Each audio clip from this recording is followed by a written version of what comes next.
I'm going to show you in this video how NASA fakes zero-G without a vomit comet or a zero-G plane. Now, I've heard a lot of theories from other flat earthers of some big energy, fieldy, sound wavy thing that pushes matter up in the air through sheer energy. But to be honest, some of the theories did sound like two healthy choices to me.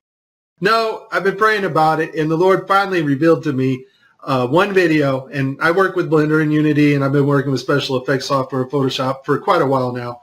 And when I saw this video, I realized it became instantly clear how they do it. And it's just video game technology. Now, if you're part of the geek squad or the techie crowd, well, then you already know about this technology. And so let's get to the video that caught my attention, and you will see the same things that I saw. Let's watch. We have to introduce the concept of free fall. So let's use this model of the Earth. And let's enlist the help of a friend, Patsy. You might know her.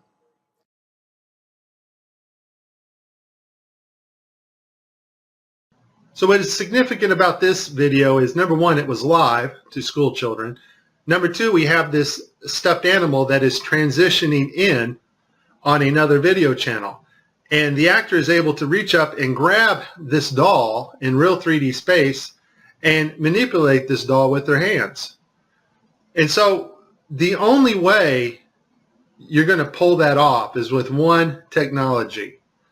And that technology is virtual reality. More importantly, though, something called augmented virtual reality. Now, before 2012, NASA used masking techniques much like we do in Photoshop and After Effects. But now we're able to simulate water and objects live in real 3D space. So we're able to take models of things that are photorealistic and rotate and move them while we are going live. Before, we used to have to render these effects frame by frame by frame, and it took extremely long amounts of time.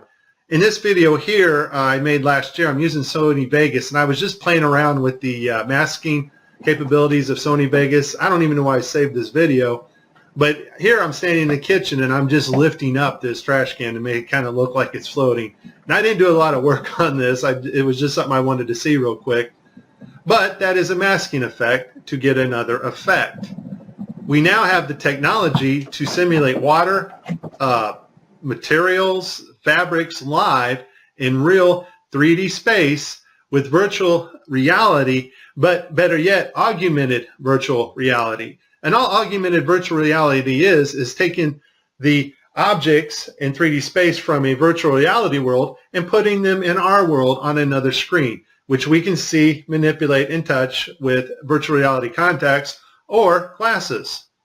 In this next segment, I'm going to show you how NASA grabs objects in 3D space, rotates them around, manipulates them. They can do this with water, with cloth, anything. And the cool thing about it is we can take what they're doing, what they're seeing with their contact virtual reality augmented lenses, and put that on a separate video layer live. Yes, live. And do it all in real time. So I'm going to show you what it looks like to them as they're grabbing objects and manipulating them. And then I'm going to show you Microsoft's HoloSense video, their demonstration at E3 a couple years ago, of bringing a virtual reality into our world. And it is simply amazing. Let's watch. Specifically, how HoloLens can turn every room of your house into a personalized video game level. But today, we want to take mixed reality one step further. So we've got something new to show you. Holograms you can hold.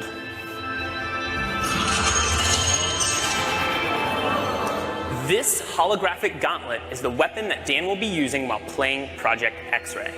You'll notice that as he moves his arm, the hologram moves as well. This is a wearable hologram. And when you combine technology like this with the environment understanding of HoloLens, you can do some pretty spectacular things.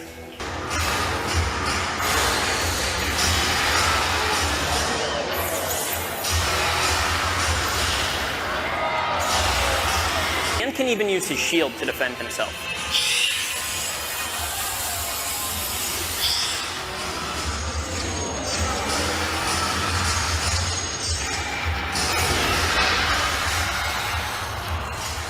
Nicely done. Looks like that's all of them. In 2012, NASA got tired of faking weightlessness by using the zero-G plane, better known as the Vomit Comet. So in 2012, they started soliciting companies that specialize in real-time augmented virtual reality so that they can fake weightlessness and floating objects in the air in real time. Simply the cost of the plane and the safety concerns and the fact that they weren't very good at it. They didn't go to Hollywood, which most of Hollywood's effects are post-processing. That's after the video is made. They needed something they can do in real time and make it look realistic. And so I'll put this link in the description. They found a company called Telemetrics. Thank you, Debbie Durant, for bringing this to my attention. After I researched this, lo and behold, I found out our government has a contract with these people. And Telemetrics, basically what they do is they help news teams and they bring broadcasts together in real time, and they're able to create sets, cities, anything you want in a virtual reality world and make it look absolutely 100% real. They're also able to bring different people from around the world, put them in the same room and broadcast live, give them desks, whatever they need to make the broadcast. So it's a pretty amazing company. Here we see Johnson Space Center. Telemetrics provided latest camera robotics technology at NASA's government television at Mission Control. Why do you need to fake virtual reality sets at Mission Control and Johnson Space Center? I think we know the answer to that when we saw Tim Peake on the gridded blue screen. So this next segment, I'm going to show you what it looks like when virtual reality being broadcast live doesn't work out so well because the system's not perfect. And then at the very end, I'm going to show you the mother of all screw-ups when they actually have a channel shut off that should be on. Because once again, these astronauts are looking in 3D space. They are grabbing objects because they're wearing augmented contact lenses. And if that object's not there broadcast to the viewers live, then it's going to look pretty ridiculous. So let's see some of NASA's screw-ups. I'll cover them as they happen, and then we'll move on to the final. Okay, so this is one of NASA's older videos where they use post-processing and masks. This is a video layer mask in augmented virtual reality. We're going to see him lose his finger here. The watch glitches out. So I guess virtual reality accidents can cause loss of fingers. In this next video, we have Caddy. Now I want you to pay attention to her neck and the way her neckline goes in her shirt. It's cut off. And the necklace. Apparently they wanted to show how cool this necklace looked. Unfortunately, it's not perfect. The necklace goes in and out of her shirt unnaturally, and her neck glitches in several places. I literally spent hours going after probably 30 or 40 videos, probably had approximately 45 minutes straight of NASA messing up their virtual reality setup. I tried to pick some clips that were obvious and some not so obvious. Show you some of the contacts. We're going to see Tim Peake with his contacts in, but these are virtual reality contacts overlaid on the eyes so actors can interact with things in 3D space, all in real time. In this next shot, we will get to see the whole arm setup and the virtual reality glove that covers all the way down the arm and hand. This allows the software to broadcast what we see video-wise as his arm in a shirt sleeve. Okay, I have a lot of Tim Peake screw-ups, but this one here, the system glitches. The software does not track his hand properly, and Tim slips his hand underneath his other fingers, which is tightly holding onto the mic, which would be impossible. I don't think this is Tim's fault. Normally, Tim always moves his other fingers up while he slides his hand under. I just think the system didn't respond to his movements here. This picture here is actually Tim's fault. His hand breaches the 3D mic floating in front of him. In this next clip, we're going to see Tim's arms glitch out as he's manipulating a 3D bubble. Now, this bubble can be done in real time now. We have the technology to do that, which I showed you at the beginning of this. And this bubble is environmentally lit, or HDRI lit, by its environment, which means the bubble can take up its reflections and refractions as it moves around in 3D space in Tim's augmented reality. Once again, augmented VR just means bringing the 3D objects into our world on a separate monitor. In this last clip, we're going to see NASA royally screw up. It's a live broadcast, and one of their video channels is off, not working. That's the channel that is supposed to show us, the public, what the astronauts are seeing in virtual reality. Also, the channel shut off is the masking for the guy on the wires in the background. You can't make this stuff up. Just watch. We all know NASA uses wires, and sometimes we'll catch them like this here. The guy pulled on his wire. However, some days when you're filming live, things just don't work out, and it becomes so blatantly obvious, it's ridiculous.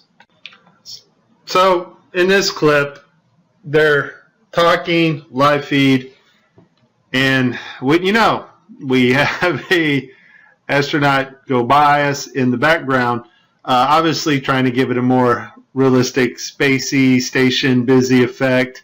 The only problem is the camera that was supposed to mask this harness out, or the video feed, is not working. And so we see the guy come flying along in a harness on his wires. Pretty amazing. But that's not all that goes wrong here.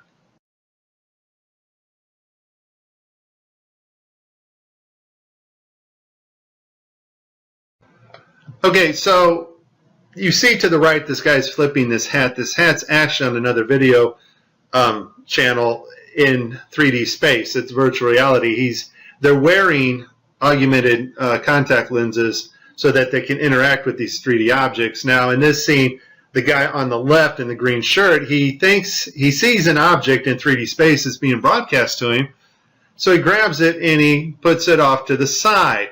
He's looking straight ahead because he's looking at an object rotating in front of him, but the video channel is down that is supposed to show the viewers what we're supposed to see, and so we don't actually get to see the object that he is seeing. And I would just sum this up as a very terrible, bad, horrible day for NASA doing live feeds.